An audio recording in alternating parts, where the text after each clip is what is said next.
두 분 평가를 한번 들어보고 싶습니다. 이 요구는 해볼 만한 요구였고 어느 정도 진행이 된다 생각하시는 게 있으세요? 그러니까 이제 예를 들면 대통령실의 인적 쇄신, 뭐 칠상시라 그럽니까? 아니 제가 보기엔 거 쉬운 일이 아닙니까?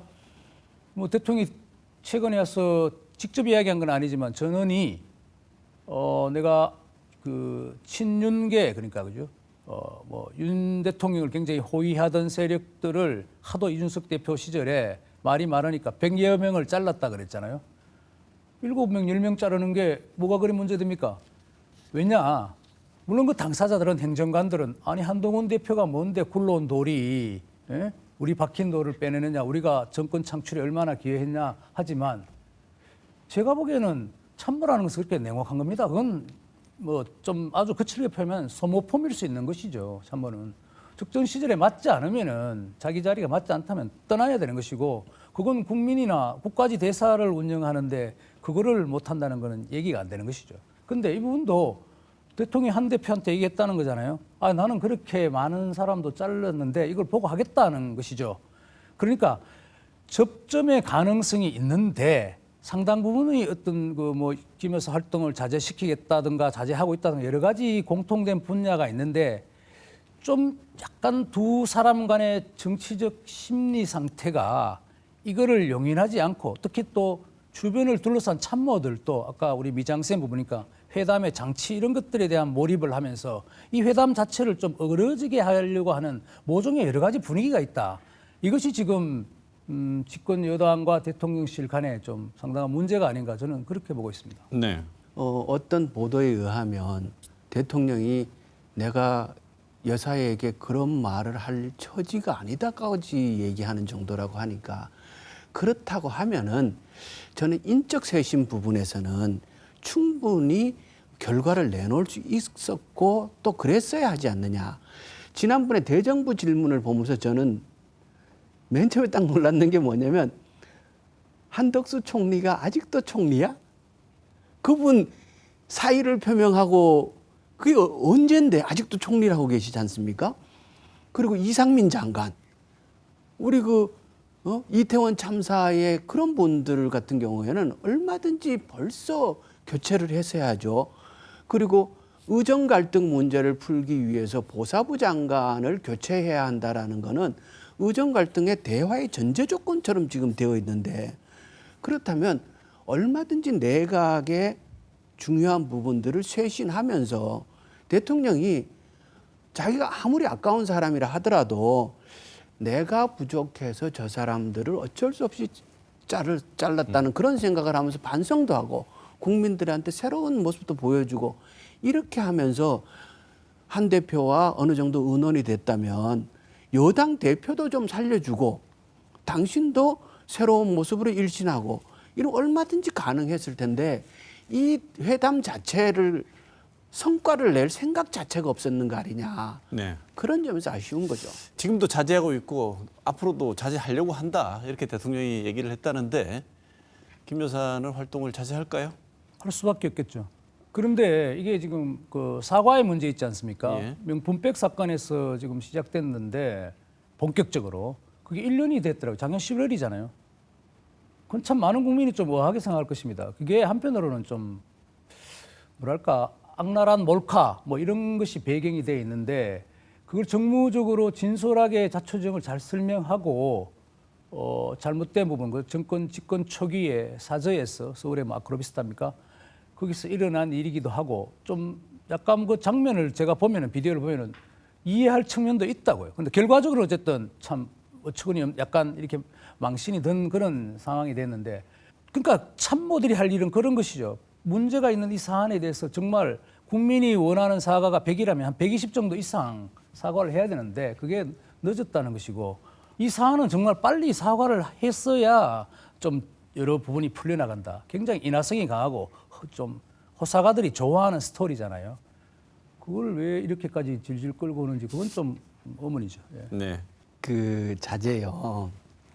우리가 가까이서 보고 있지 않습니까?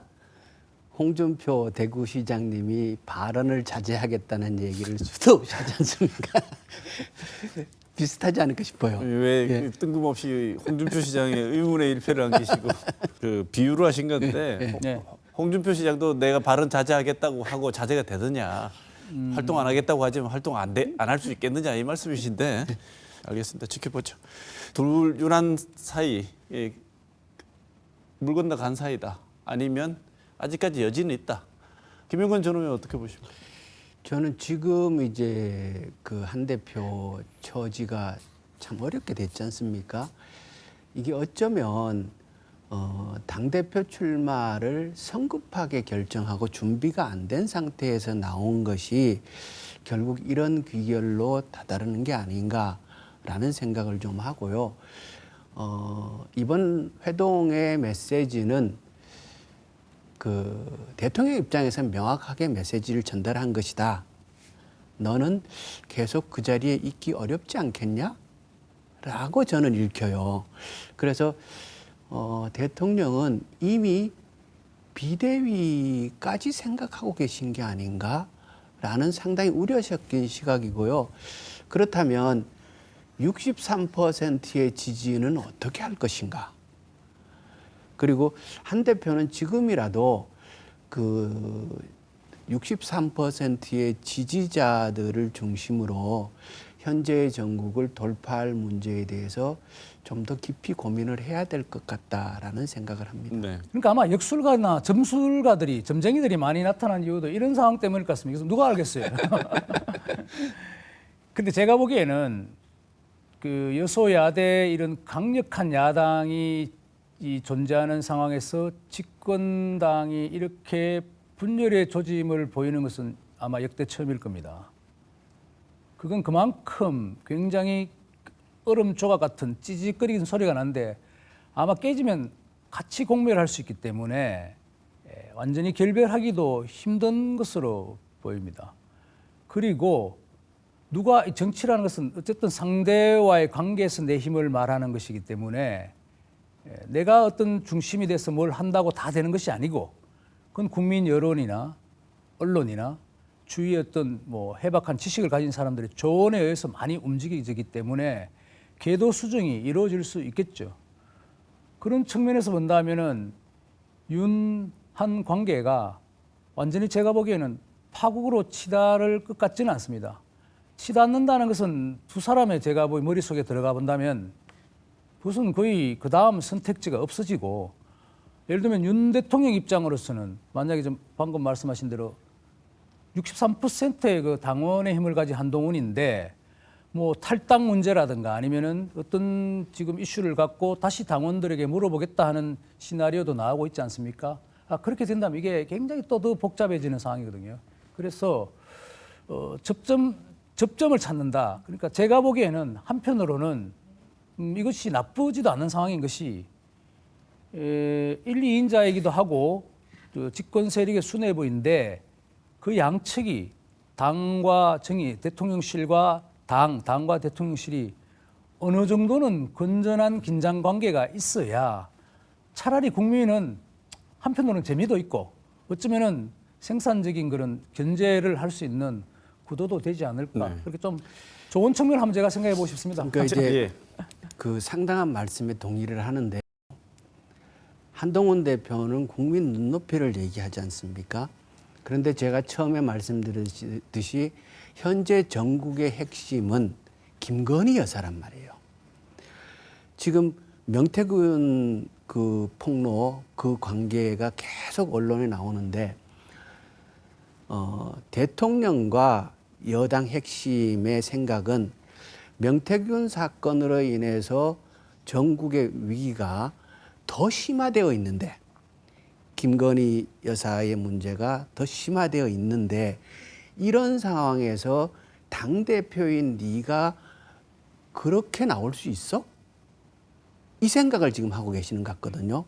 그런데 한 대표의 생각은 국민 눈높이 입장에서 보면은 지금 문제는 김건희 여사 문제를 풀지 않고는 해법이 없다라고 보는 거예요.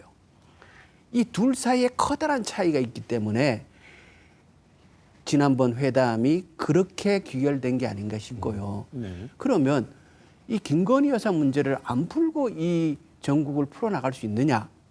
저는 그것도 어렵다고 보거든요. 그래서 지금 꼬여 있는 게 아닌가 싶어요. 네.